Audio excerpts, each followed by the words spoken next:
Typically, a district will use the same attorney to advise the staff and to advise the Board of Trustees. This most certainly affects the decision-making ability of the board. Why would it be important to have separate legal counsel as a board, especially on something related to an internal auditor, the evaluation of a superintendent, termination decisions, or a grievance hearing?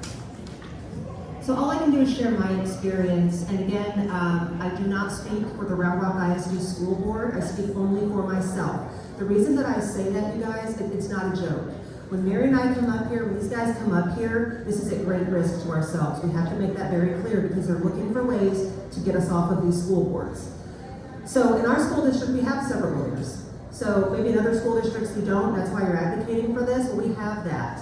But it doesn't matter because you've got the board majority in our case that is, in cahoots with the administration, and the lawyers just talk to each other and work together. So I would just caution in thinking that's some sort of a silver bullet, because in my experience, it's not. Yeah, I will just add that we actually, Danielle and I, had to file a bar complaint against our board attorney.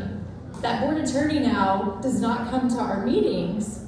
The other trustees actually have kept his organization on as our board attorney, and now they send another partner from the firm. So there is some work that needs to be done around lawyers. One of them needs to be that the State Bar of Texas, and I know this is actually in the legislature, they're aware of some of these licensing folks. The State Bar of Texas needs to go with their ethics that they have and reprimand their lawyers. Because that's what you're seeing. Yeah, I will say, if you want to advocate for something, I would advocate that TEA have all attorney-client privilege with a district that's taking state money. We have found that that is how these lawyers, whether they're board or not the board, that is how they actually help the board hide things, and that's how they themselves hide things. So I would advocate that TEA have all attorney-client privilege. In fact, we're going through an issue right now. Like I said, I have a lawsuit where they're claiming everything's attorney-client privileged about an illegal investigation, and they're not even, from my understanding, they're not even sharing that with TEA. So how can TEA hold these school districts accountable if they can't get the information? I'd like to parrot that. I went through a censure, and the school district said, "Oh, we're going to hire an independent investigator," and it was an attorney that the law firm the school district had hired already that was recommended. And so we can't FOIA the documents that the independent investigator has in talking with the superintendent. The AG's office has already ruled on that, and we need to see that. If he's truly independent, then those records should be available to the entire public. So that needs to change, absolutely. I agree also, it is the people that are in power on the board, your president, vice president, secretary, that are going to hire the lawyers. So if you do not have the majority on that board, guess who you're going to hire? You're going to hire the lawyers that have the same philosophies that you have. And it's really difficult to truly find conservative constitutional lawyers out there to work with school boards. Yeah, I'm not sure I have a whole lot, because obviously they have a different experience. I think the point you're making, or the question kind of is driving to, if a lawyer is working for the district, they're coming up with certain solutions for, say, a grievance, and then they're going to come to the board and suddenly change their opinion because it's a different role for the school district piece versus the board piece. But I think what they're talking about too, particularly the TEA piece, is something that could definitely provide that enforcement or the teeth, because this is all about transparency. It's all public tax dollars, so we have nothing to hide. If we're doing the right things for the right reasons, no one should have to hide anything, nor should any parent have to go hire a lawyer just to get something done in their public schools. But once again, my personal opinion, I'm not speaking on behalf of any district or board. So just so you know, later today, once we close up here, if you are willing, we have some red folders up here that and lists of offices that we're going to ask you to deliver some information to, especially because it is mostly parents here instead of legislative offices. They need a lot of this information, all of this information. One of the ideas for a bill that is sitting in Ledge Council, and we should have it back any minute, so it can be filed this week. We're looking for a legislator to file a bill that is somewhat related to the separate attorney idea, but I'll tell you, they cannot come from the same firm. There are lots of different pieces in play to make sure that they would be independent, ongoing evaluation so that a president of a board can't infinitely have that lawyer there forever. There are also some other components in the ombudsman bill that parents are asking for, which one has been filed, HB 1924. We're asking for whether it be the ombudsman or the inspector general, which is another bill that's been filed in the Senate, 690. Those bills, that would be what would provide law and order in our school districts. It is past time for the TEA to step up and protect us. We are not going to settle for the TEA being what helps the school districts. So what we as parents are recommending is we must have a new office. It must be independent, and it should have the authority to overlook what's going on with the TEA as well as the school districts. And it would basically be the police to put in law and order in our school districts, and it is non-negotiable. It must happen this session. Okay, so then question 2, and then we're going to move on to Aileen. As board corporate, trustees own all the real property in the school districts. In many, if not all ISDs, trustees do not even have the ability to visit their own jointly held property without permission from their subordinate, the superintendent. Often trustees are prohibited by bully majority board operating procedures from speaking to employees unless spoken to. What do you think of these practices, and are they good for children's education and the ability of a board to govern and oversee exactly what is happening in school districts? So before I pass the mic, another legislative option that is also in Ledge Council that we are promoting actually reminds the school boards of their role, because TASB and the superintendents have told our board that they don't have authority to do things in most situations. And so we want to codify into Chapter 11, which is the school board chapter, some of the authorities that they actually have, which is they're in charge of the superintendent. He is not in charge of them. Amen. That is just one of many things that need to be put into law. So go ahead and answer the question. My general opinion is there are things in the law, but like most things is the board, there's the community that elects us, the board, the superintendent does the day-to-day. But in the current process, many times is you have to say, I want to go visit a campus and walk. I've done that in mine, but you always get somebody that comes with you from the senior staff, and you walk the halls, but don't interfere with the academic environment. But the simple thing is, our job is to not only evaluate the superintendent, but be the eyes and ears of the community and know what's going on. And do those spot checks, I'll call them, at the different campuses to see what's going on, see what's on the wall, those type of things.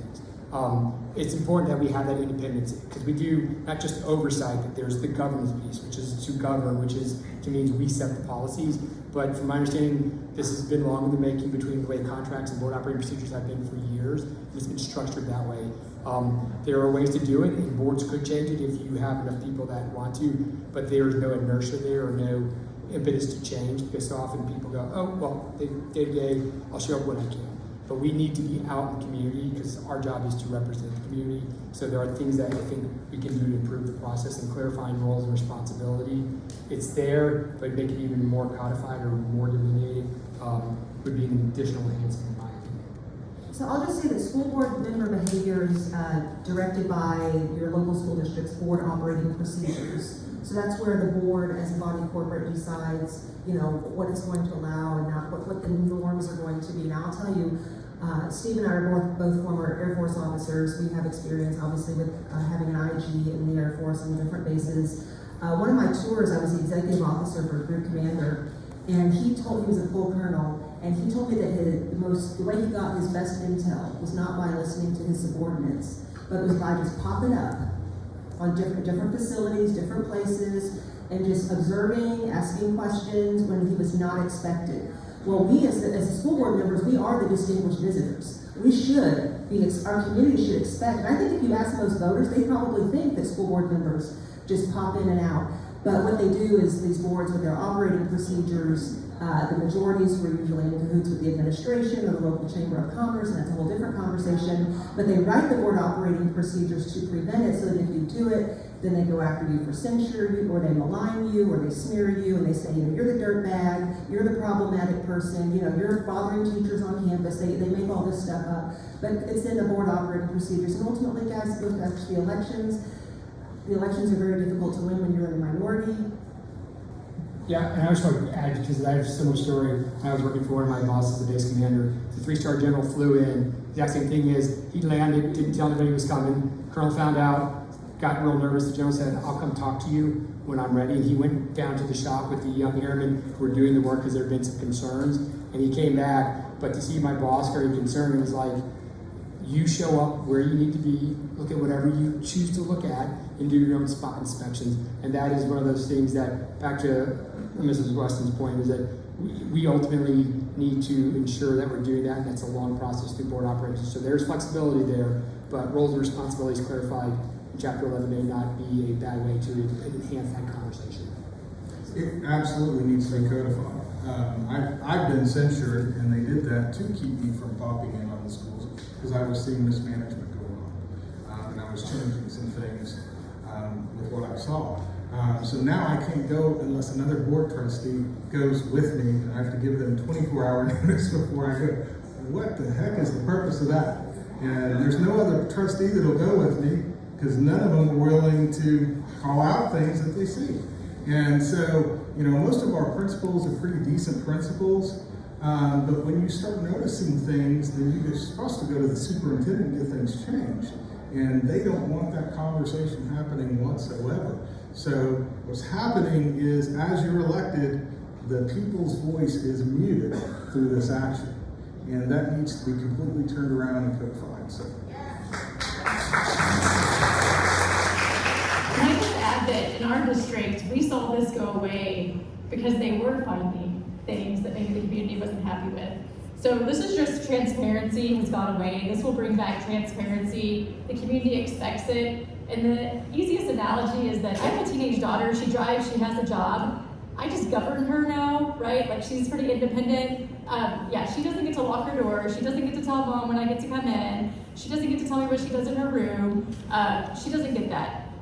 We need to bring back transparency, and the trustees, even the teacher. I had a teacher yesterday, actually. This is really timely. I actually went to go to a school, and I couldn't get in. By the way, I don't know how other districts are, but we do not have access to our buildings. Yeah, we're being shut out. Parents all across the state are being shut out. Well, this is as trustees too. Yeah, so trustees, I can't get in, so I'm there at the school district, and she kind of looks at me, and then she comes and opens the door, and she goes, well, can't you get in? And I'm like, oh no, we're not allowed to come in unless... So, they show us what they want to show us on these tours, and I do think the community does not know that. Some education to the community that trustees can't just go in. Even teachers, they think that we can, but we can't. So one of the bills that is in, the bills are kind of split, so you might not have all these in your red folder, but you'll have some of them. One of the bills that is in Ledge Council that we're still looking for an author for, there are 2 Chapter 11 bills or drafts. One of them would address all of these things. So imagine they have all these board policies that are working against them. So we get that into law, it forces a rewrite of all of these policies. And then we as parents can finally be part of that process, because they were not put in place to protect us or to help us or to help these good board members. They're put in place to silence all of us. And so that's something that's still really important that needs to get filed this week. And so that is one thing that we need your help with. Okay, I do have a little time for a last question. I'm going to let 2 of you answer so we can stay on time. Okay, the board is totally responsible for governing what the district does, but of course we're learning we're kept from that, but and overseeing it. How much awareness does your board or the average board have over what is actually being taught to students? I'll just say it's important to understand, who's in charge of what. So the State Board of Education is a 15-member body elected by single-member districts, and they are the ones who establish they call the TEACs, the floor of what must be taught in our schools. So in general, curriculum does not come to 1,200 different independent school districts throughout the state. So that's the way, that's the current ops, and there is no ceiling. So as long as they teach, American history, which I think if anybody in this room were to read the TEACs on American history or U.S. history, 7th grade, 8th grade, 9th grade, I think we'd be very pleased with what we see. I think we'd say, oh, there's great things going on in our schools. The problem is that individual teachers are free to add, so there's no ceiling, they can add whatever they want. So just based on my experience, my opinion, again speaking only for myself, not the Round Rock Independent School District, is I think there needs to be a conversation and some consideration about maybe a ceiling. And I understand like the ban on critical race Senate Bill 3 from last year says you can't teach this, but it's happening every day because there's no enforcement. So you got to think that through this. You got to understand who's responsible for what. Think about what the State Board of Education. Think about what their role even is to set the floor. Think about the ceiling. These are things that I would say think about. Okay, last one. One of you, you can take the last one. Okay, your board knows as much as they want to know. You know, it's if the superintendent runs them, then they're only choosing to know what the superintendent gives them. If they're conscientious board members, they're demanding to know everything, and they're putting parental committees together and assigning parents that are conscientious to find out different things, and that makes for a quality district. Yep. So they are beyond brave being here, and they're not joking about the risk that they are taking to be here. So would you please give them a wonderful round of applause? Thank you guys.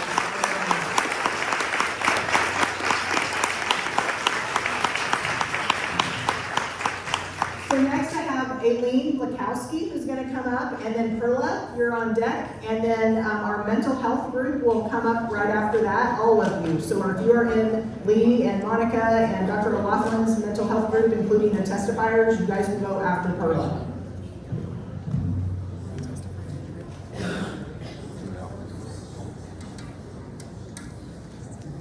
Wow, that's a really tall microphone. I think we're almost at good afternoon, but not quite, so good end of your morning. My name is Aileen Blakowski, and I come here from the infamous district of Prosper ISD in North Dallas-Fort Worth. My heart sinks when I say that out loud to you because I know everybody in the room is with me on this. There are children, not only in my district, but in districts across Texas